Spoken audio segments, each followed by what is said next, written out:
Bismillahirrahmanirrahim. Assalamualaikum warahmatullahi wabarakatuh. Dalam kesempatan yang berbahagia ini kita akan membahas satu tema yang berjudul Tinjauan Hadis Ahad dalam Masalah Akidah. Oleh saya Hanif Acep Nur Adi dari Magister Ilmu Al-Quran dan Tafsir UIN Saifuddin Zuhri Purwokerto. Pembahasan kita kali ini akan diawali dengan garis besarnya. Kita akan berbicara tentang abstrak dan pendahuluan dan masuk ke pembahasan. Pembahasan yang pertama adalah perbedaan hadis mutawatir dan ahad. Kemudian contoh-contoh hadis ahad, pro kontra mengenai hadis ahad dalam masalah akidah, pendapat orientalis mengenai hadis, analisa, kesimpulan, dan daftar pustaka. Yang pertama adalah abstrak. Problem akademik dalam pembahasan ini adalah hadis ahad adalah hadis yang belum sampai derajat mutawatir. Pertanyaannya, apakah ia bisa diterima sebagai hujjah masalah akidah? Kemudian untuk metode dan kerangka teori, ini adalah penelitian kualitatif menggunakan deskriptif analitis. Dan secara teori, hadis secara kuantitas perawinya dibagi dua, mutawatir dan ahad. Hasil dari penelitian ini, jumhur ulama menerima hadis ahad sebagai hujjah dalam akidah, syariah, maupun dalam bidang yang lainnya. Pendahuluannya, dalam Islam, hadis adalah sumber hukum kedua setelah Al-Quran. Jadi kedudukan hadis itu setelah Al-Quran. Dari segi kualitasnya, hadis dibagi menjadi sahih, hasan, dan doif. Dari segi kuantitas perawinya, hadis dibagi menjadi mutawatir dan ahad. Penelitian ini akan membatasi bahasan tentang status hadis ahad dalam masalah akidah. Apakah ia bisa diterima sebagai hujjah ataukah tidak? Perbedaan hadis menurut kuantitas perawinya mutawatir dan ahad. Apa itu mutawatir? Hadis mutawatir adalah hadis yang diriwayatkan oleh orang banyak yang mustahil menurut adat bahwa mereka bersepakat untuk berbuat dusta. Hadis mutawatir secara bahasa maknanya berturut-turut. Adapun secara istilah, maknanya hadis yang diriwayatkan oleh rawi atau periwayat yang berjumlah banyak. Yang mana hal itu membuat mereka mustahil bersepakat untuk berbohong. Hal ini sebagaimana diungkapkan oleh Syekh Mahmud At-Tahan An-Nu'aimi dalam kitabnya Ma rawahu adadun katsirun tuhilul adatu tawatu'ahum 'alal kadhib. Syarat hadis mutawatir. Yang pertama, diriwayatkan oleh banyak rawi. Batas minimalnya adalah diriwayatkan oleh 10 rawi. Yang kedua, jumlah rawi yang banyak di atas berlaku di semua tingkatan. Jumlah yang banyak itu menjadikan mereka mustahil bersepakat untuk berbohong. Kemudian menggunakan sigot sami'na atau kami telah mendengar. Ro'aina, kami telah melihat. Lamasna, kami menyentuh. Sigot-sigot tersebut mengindikasikan bahwa sang rawi benar-benar bertemu dengan rawi lainnya. Rawi yang didengar darinya suatu hadis. Ini beberapa syarat hadis mutawatir. Lalu bagaimana hadis ahad? Hadis ahad secara bahasa adalah hadis yang diriwayatkan oleh seorang perawi saja. Adapun secara istilah mencakup seluruh hadis yang tidak mencapai derajat mutawatir.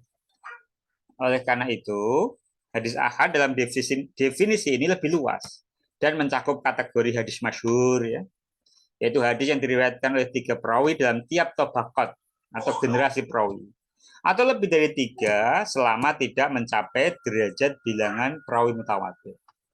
Yang kedua, hadis aziz. Hadis ini diriwayatkan oleh 2 orang perawi dalam tiap tabaqat. Yang ketiga, hadis gharib. Hadis yaitu diriwayatkan oleh 1 orang perawi. Apa saja contoh hadis ahad? Yang pertama ada dalam bab niat, ya. Dari Sahih Bukhari, yaitu sebuah hadis ahad dan gharib. Innamal a'malu binniyati wa innama likulli imri'in ma nawa. Faman kanat hijratuhu ila dunya yusibuha au ila imra'atin yankihuha fa hijratuhu ila ma hajara ilaih. Sesungguhnya amal itu dengan niat, dan sesungguhnya bagi masing-masing orang apa yang dia niatkan. Barang siapa yang hijrahnya kepada dunia yang akan ia dapatkan atau kepada perempuan yang akan dia nikahi, maka hasil hijrahnya adalah apa yang dia niatkan. Muttafaqun alaih.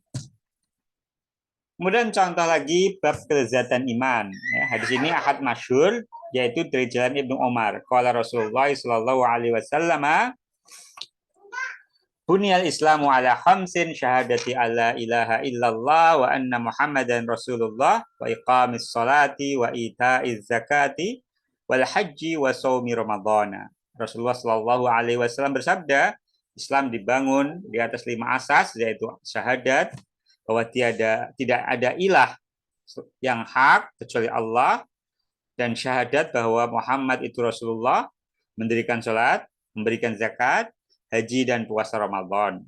Dalam riwayat lain, puasa Ramadan baru haji. Kemudian hadis cabang-cabang keimanan. Hadis ini ahad dan gharib dari Abu Hurairah radhiyallahu anin Nabi sallallahu alaihi wasallam qala al-imanu bid'un wa sittuna syu'batan wal haya'u syu'batun minal iman. Dari Nabi Shallallahu Alaihi Wasallam, beliau Shallallahu Alaihi Wasallam bersabda, iman itu ada 60 cabang lebih, dan rasa malu merupakan salah satu cabang iman. Kemudian yang menjadi polemik, sebagian ahli kalam berdalil bahwa akidah tidak bisa diambil, melainkan dari dalil yang berfaedah yakin saja. Sehingga masalah ini harus diambil dari dalil yang qat'i, pasti, baik itu subut atau eksplisit, dan dalalah atau implisit. Mereka berdalil bahwasanya dalil-dalil zonniyah tidak berfaedah, melainkan zon atau persangkaan saja. Dan zon tidak boleh dijadikan sebagai argumen dalam akidah. Alasannya adalah iyattabi'una illa dzanna wa ma tahwal anfus. Mereka hanya mengikuti zon dan apa yang diingini oleh keinginannya. Surat An-Najm ayat 14. Kemudian di ayat yang lain, iyattabi'una illa dzanna wa inna dzanna la yughni minal haqqi syai'an. Mereka tidak lain hanyalah mengikuti zon, dan sesungguhnya zon itu tidak berfaedah sedikit pun terhadap kebenaran. Quran surat An-Najm ayat 28. Lalu bagaimana pandangan ulama tentang hadis ahad? Imam Asy-Syafi'i berkata dalam kitab beliau Risalah, apabila satu orang boleh berbicara dalam satu cabang ilmu tertentu, maka kaum muslimin yang lalu maupun yang sekarang juga telah bersepakat atas validnya berargumen dengan hadis ahad dan mencukupkan diri dengannya. Dan tidak diketahui seorang pun fuqaha dari kaum muslimin kecuali mereka menetapkan validitas argumen dengan hadis ahad. Akan tetapi aku berkata, aku tidak hafal adanya seorang pun fuqaha kaum muslimin yang berselisih dalam masalah penetapan khobar. Kemudian pendapat Ibnu Qayyim al-Jauzi, beliau berkata, adapun tingkatan yang ke-8 meyakini telah bersepakatnya umat atas hal-hal yang telah diketahui dan diyakini, yaitu dengan menerima hadis-hadis dan menetapkan sifat-sifat Rabb Ta'ala dengannya. Dalam hal ini tidak boleh meragukan suatu khobar yang sedikit penukilnya, yaitu dari kalangan sahabat radhiyallahu anhum. Mereka lah yang meriwayatkan hadis-hadis, dan sebagian mereka saling bertemu satu sama lain dan saling menerima kabar tersebut. Dan tidak ada satupun dari mereka yang mengingkari riwayat ahad tersebut. Kemudian bertemulah mereka dengan segenap tabi'in dari awal sampai akhir. Ini di Mukhtasar As-Sawa'iq Al-Mursalah. Kemudian Al-Imam Ibnu Abdul Bar berkata mengenai khobar ahad dan sikap para ulama terhadapnya.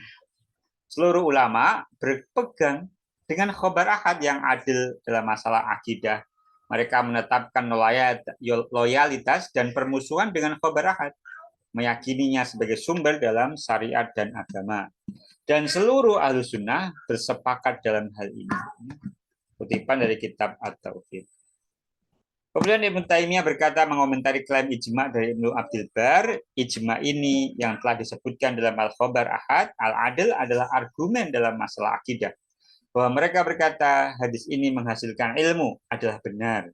Karena apabila hadis ahad tidak berfaedah ilmu dan amal, bagaimana syariat dan agama, permusuhan dan loyalitas bisa terbentuk tanpa hadis ahad.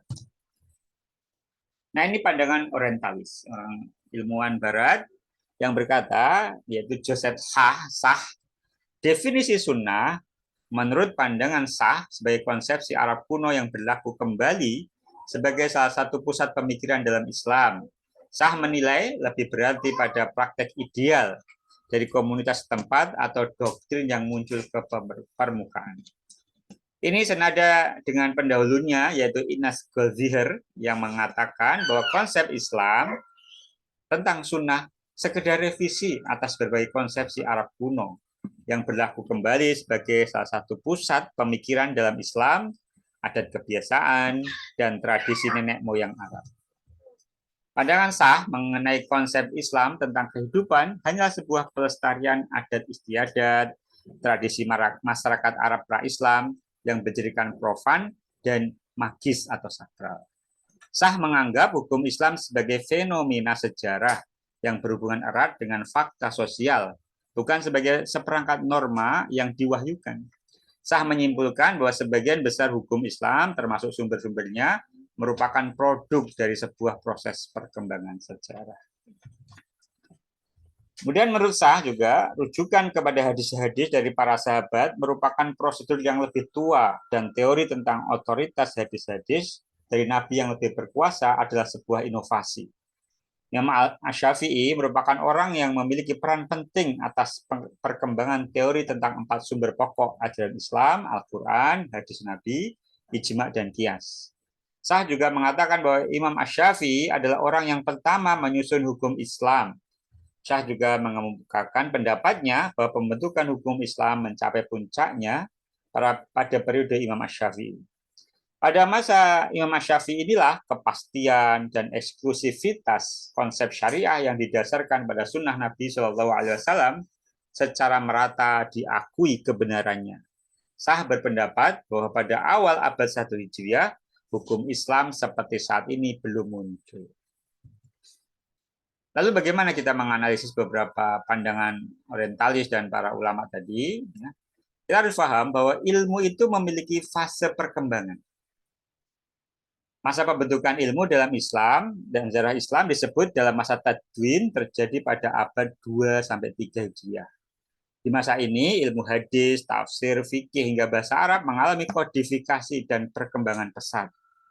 Dalam Islam, dalam ilmu, ada pembagian tacit knowledge dan explicit knowledge. Nah, tacit knowledge itu ilmu yang belum dikodifikasi, sedangkan explicit knowledge itu ilmu yang sudah dikodifikasi. Pembagian jumlah perawi hadis tidak mempengaruhi status kekuatan hujah, baik dalam akidah, fikih, maupun muamalah. Hadis ahad bisa dipakai sebagai hujah dalam masalah akidah. Pengetahuan seseorang dapat diibaratkan seperti gunung es yang ada di tengah lautan. Tampak di permukaan air ukurannya kecil, padahal yang berada di bawah air ukurannya jauh lebih besar.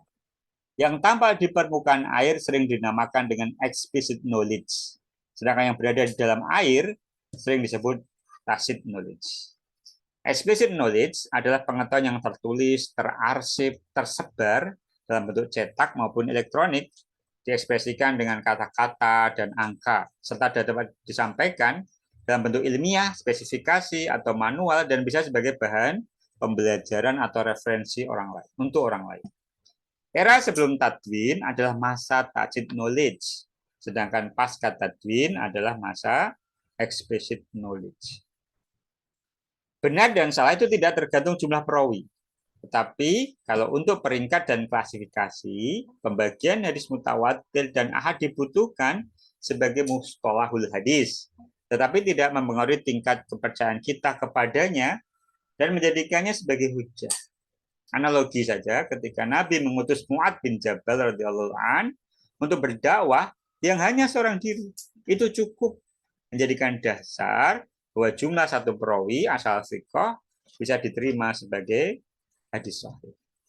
Kesimpulannya, hadis ahad bisa menjadi hujah dalam masalah akidah. Masa pembentukan ilmu hadis itu adalah kodifikasi dari tajid knowledge menuju explicit knowledge. Terima kasih sudah menyimak.